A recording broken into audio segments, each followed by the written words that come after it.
your body.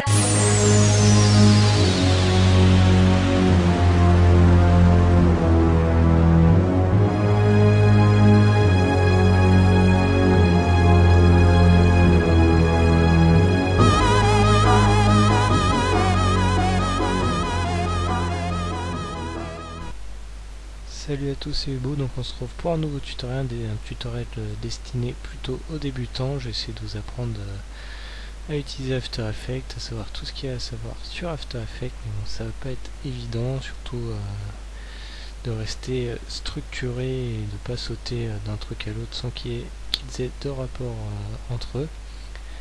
Donc je vais quand même essayer de faire ça bien, et puis si vous avez pas compris des choses ou si vous avez des questions, posez-les moi. Voilà, donc déjà on crée une nouvelle composition, donc on fait composition, nouvelle composition, donc une composition qui va réunir tous les effets que vous allez appliquer par exemple à une vidéo ou tout simplement pour créer une intro. Il faut créer une composition, donc là vous pouvez changer son nom, donc on va l'appeler tutoriel. Et je vous conseille vraiment de mettre des noms. C'est quand même plus simple de s'y retrouver par la suite. Après, dans paramètres prédéfinis, on voit qu'il y a différentes choses. Donc moi je vous conseille de mettre DVC Pro HD 720 2997 parce que c'est du 720 pixels et donc c'est quand même joli à voir, et puis que c'est pas non plus du 1080 qui est pour moi je trouve inutile, parce que 720 c'est quand même déjà franchement pas mal, et puis 1080 votre rendu va durer plus longtemps, la vidéo va être plus lourde, enfin ça va être plus chiant quoi. Donc enfin bref, après vous faites comme vous voulez. Puis là c'est qualité plutôt médiocre, donc si vous avez un PC pas terrible, prenez plutôt celle-là, mais bon, moi je vous conseille celle-là.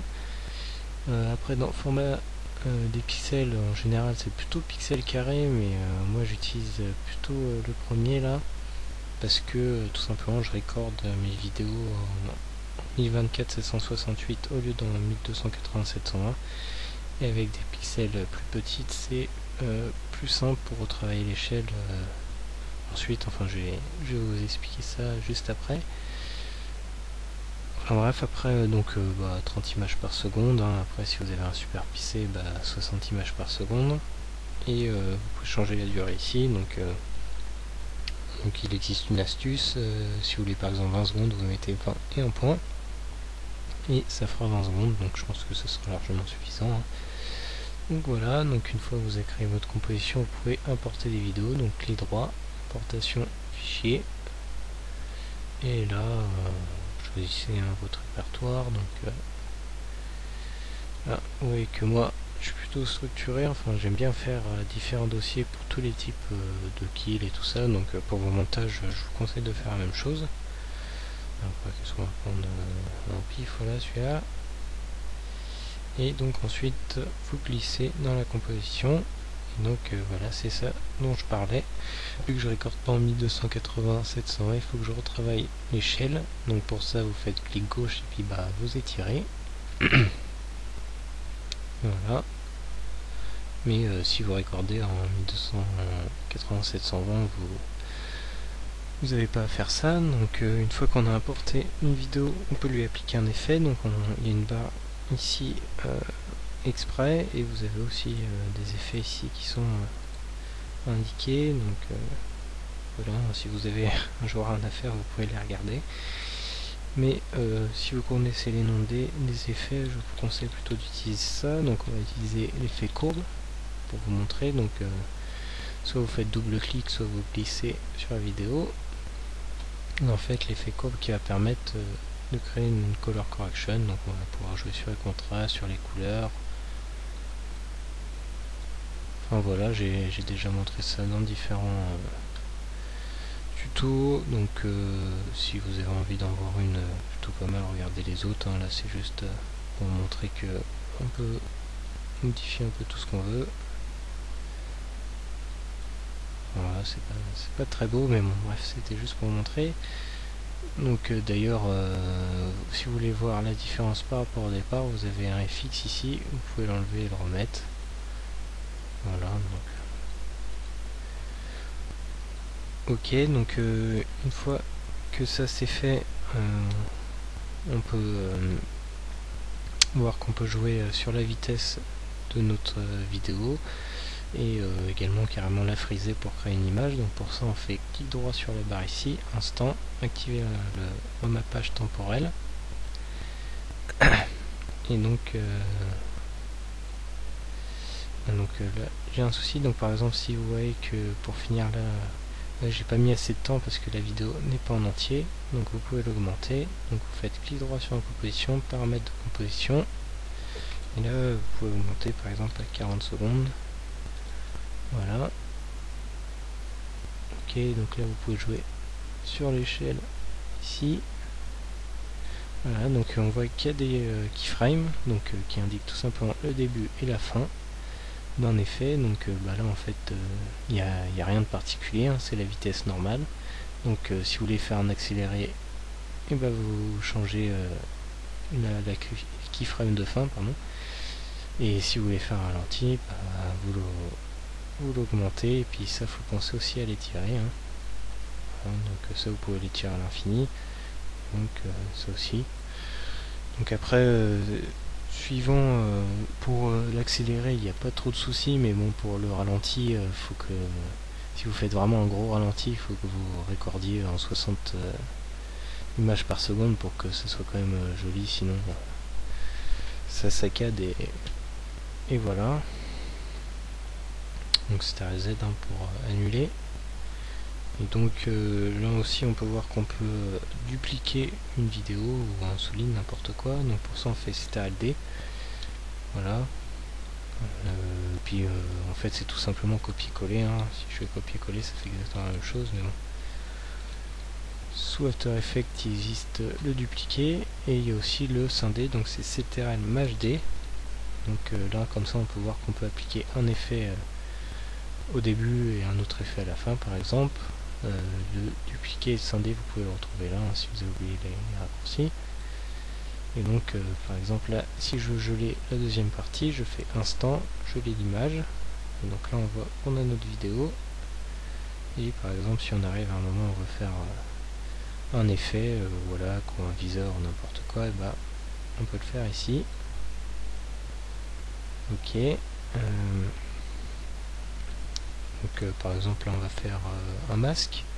Donc pour ça on prend une petite plume et là c'est je sais pas trop quoi faire comme masque, hein, mais par exemple si je veux mon 3 victimes d'affilée, bon là je fais ça vraiment vite fait, mais prenez le petit plume sur votre faut vraiment que vous soyez sur la bonne partie, hein. Et donc vous faites le contour. Attendez, hein. Voilà. Et voilà, vous avez votre masque. Donc après le masque vous pouvez changer, donc vous appuyez sur M. Et là si vous mettez en soustraction c'est l'inverse. Addition. Vous pouvez après avec la souris modifier un peu, hein, pour le mettre mieux. Voilà. Ok, donc après pour le masque, il faut savoir qu'il existe aussi ici le roto-bézier, donc en fait ça permet de faire des arrondis.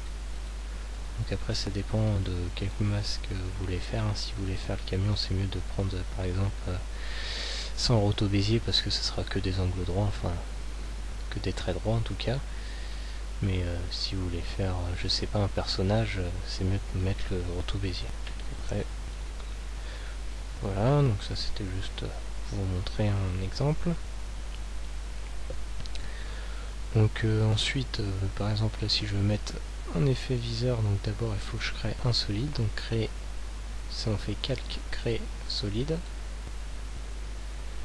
donc, on va l'appeler solide, voilà, et donc créer la taille de la composition, pourquoi pas, et là vous voyez que vous pouvez changer la couleur comme vous voulez, hein. Ok, d'ailleurs si par exemple vous dites ah merde je me suis trompé de couleur, vous pouvez aller dans calque, paramètres du solide et rechanger la couleur ici, et puis même la taille, etc. Ok, après donc vous pouvez appliquer il y a déjà des formes en fait de masques qui existent, donc par exemple l'ellipse, mais vous pouvez changer en appuyant sur Q. Voilà. Je sais pas, par exemple la super étoile.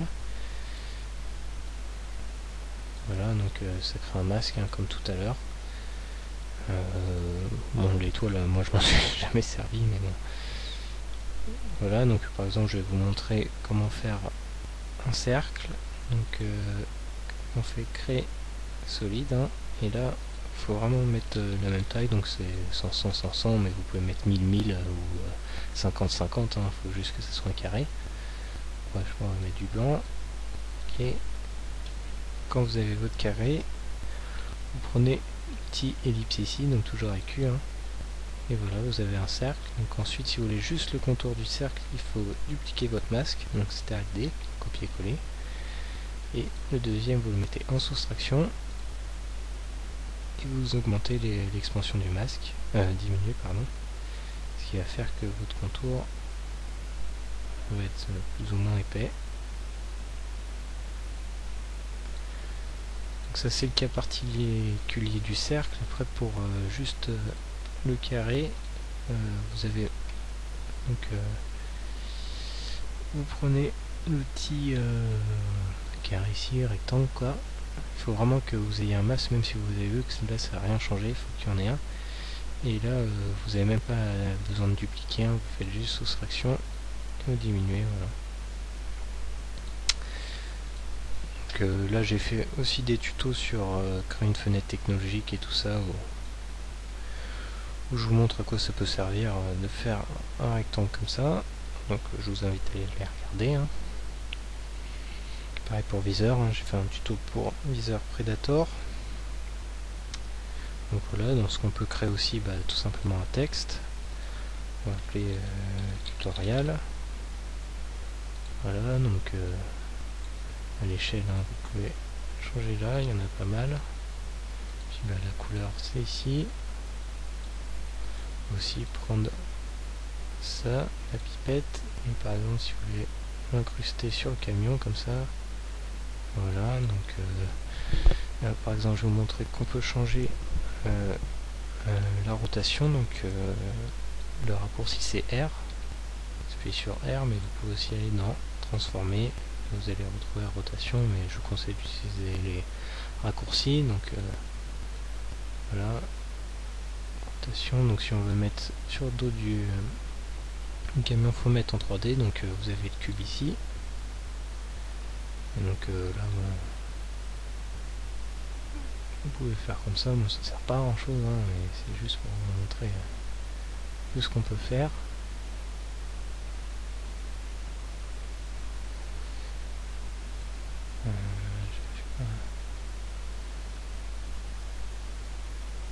Enfin, bref, voilà.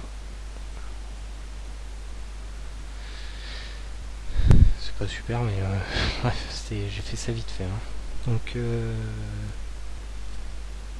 voilà, après si par exemple vous voulez appliquer un dégradé, vous tapez tout simplement dégradé, et puis là vous pouvez changer le point de départ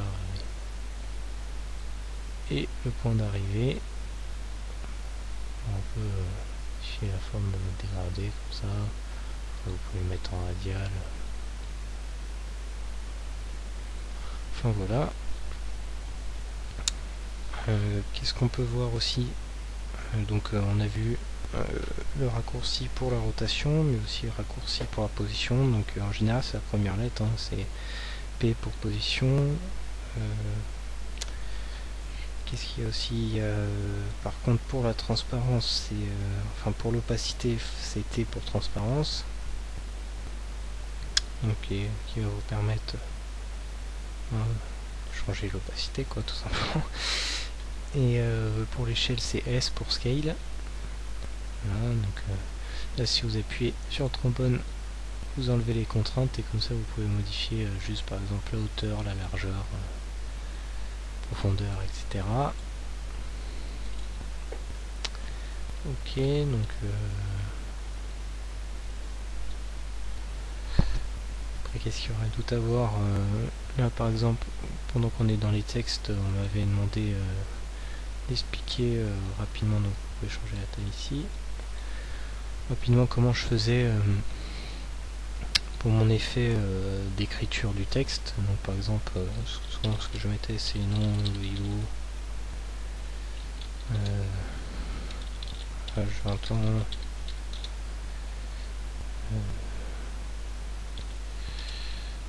je bloc OPS, etc. Qu'est-ce que j'ai écrit là? Ok, donc je me suis carrément embrouillé. Donc par exemple quand vous êtes raté, vous reprenez l'outil texte et vous pouvoir appuyer. Voilà, et donc là en fait pour simuler l'écriture sur clavier, vous utilisez l'effet machine, double-cliquez dessus ou vous glissez sur le texte. Et donc là, si on va dans texte, animation 1, secteur de plage, etc., vous voyez qu'il y a des keyframes, donc au départ il n'y a rien, et à la fin il y a tout, donc, et on voit que ça simule l'écriture. Voilà, donc après vous pouvez faire en sorte que ça soit long ou court, c'est vous qui voyez. Ok, donc par exemple si vous voulez le mettre à ce moment là et que vous en avez rien à faire de ce qu'il y a avant, vous pouvez changer ça en début de la zone de travail, et comme ça quand vous allez faire le rendu ici, la prévisualisation, pardon, ça va commencer directement ici, donc ce qui est plutôt pratique. On va voir vite fait ce que ça donne. Non. Voilà, tout simplement. Après vous avez vu que la prévisualisation elle est plutôt vite, mais en fait si j'aurais mis en intégral ici c'est beaucoup plus beau, mais justement c'est beaucoup plus long, donc moi je vous conseille de travailler en 1,5 parce que ça reste quand même correct, mais c'est quand même plus rapide. Vous voyez ça surtout par exemple au niveau des keys ici, c'est quand même beaucoup plus net, mais en 1 tiers c'est carrément horrible, on n'arrive même pas à lire ce qu'il y a. Donc en 1,5 je pense que c'est le bon compromis. Après si vous avez un super PC qui va super vite, vous pouvez rester tout le temps en intégral, enfin ça vous faites comme vous voulez. Voilà. Ensuite là, c'est pas vraiment important, mais si vous voulez renommer, par exemple là on l'a dupliqué, lui c'est le freeze, si vous voulez le renommer en freeze, vous appuyez sur entrée, en fait freeze. Voilà, c'est plus facile quand vous avez plein de lignes pour vous repérer. Qu'est-ce que je peux vous apprendre encore? C'est pas évident en fait de trouver des choses à expliquer comme ça. Je pense qu'on a à peu près tout vu. Après, il manque tout ce qui... Ah oui, je voulais aussi vous dire, pour si vous rajoutez un son, donc clic droit, importation, fichier, donc musique, peu importe, Fpunk, voilà. Donc vous mettez en dessous, là on peut voir qu'il y a le signal, on va retrouver le signal, donc des fois ça peut être intéressant, par exemple si vous voulez mettre un effet au moment où la vidéo change de rythme, par exemple on le voit ici ou ici, ou tout simplement des fois il y a des trous dans des musiques, donc c'est intéressant pour vous repérer. On peut voir qu'on peut augmenter ou diminuer le volume aussi. Et ce que je voulais surtout vous dire, c'est que quand vous faites un rendu, donc pour ça il faut faire composition, ajouter à fil d'attente de rendu, il faut surtout pas oublier de cocher ici sortie audio, sinon vous aurez pas du tout le son, donc c'est un peu embêtant quoi. Donc voilà, c'est surtout ça qu'il faut penser à faire. Après rendu optimal, moi je vous conseille de rien toucher, c'est justement comme ils disent rendu optimal, donc la qualité ébauche est vraiment horrible, donc déjà laissons en optimal. Après si vous avez un PC pas terrible, c'est comme tout à l'heure, c'est un demi intégral, vraiment un tiers jamais quoi, ça sert à rien, autant pas faire le montage à ce moment là, mais bon, si au pire mettez du 1,5 si vous êtes obligé. Ok, et puis là c'est la destination tout simplement, donc c'est ça vous voulez. Ok, donc Donc voilà, donc là par exemple si on enregistrait juste les, je sais pas, les 4 premières secondes, c'est avec ça qu'on travaille, hein, toujours la zone de travail. Voilà, donc par exemple pour l'opacité qu'on a vu tout à l'heure, si on veut que ça augmente progressivement, je vais vous montrer vite fait comment on utilise des keyframes d'ailleurs. C'est vrai que ça c'est important aussi. Donc on appuie sur le timer ici, donc ça va mettre le début, on met à 0%, et on se met un peu après, et on met 100%, ça on voit qu'on a un début et une fin, et donc ça se met en progressif. Donc par exemple si on fait un rendu, enfin une prévisualisation plutôt,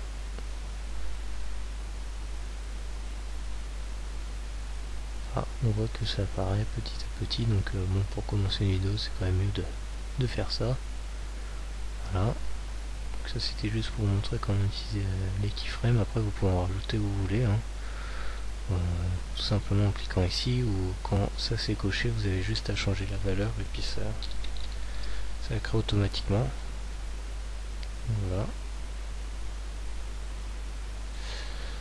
Donc voilà, j'espère que je vous aurai appris assez de choses, hein. Si vous avez des questions, n'hésitez pas à me les poser en commentaire ou en message privé. J'espère que j'étais aussi assez explicite.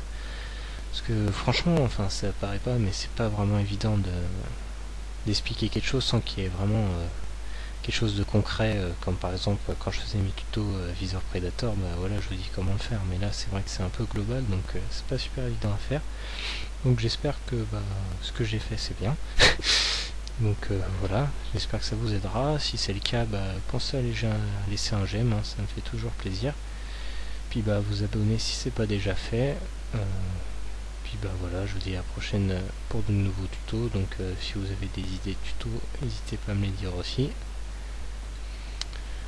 Voilà, donc salut à tous.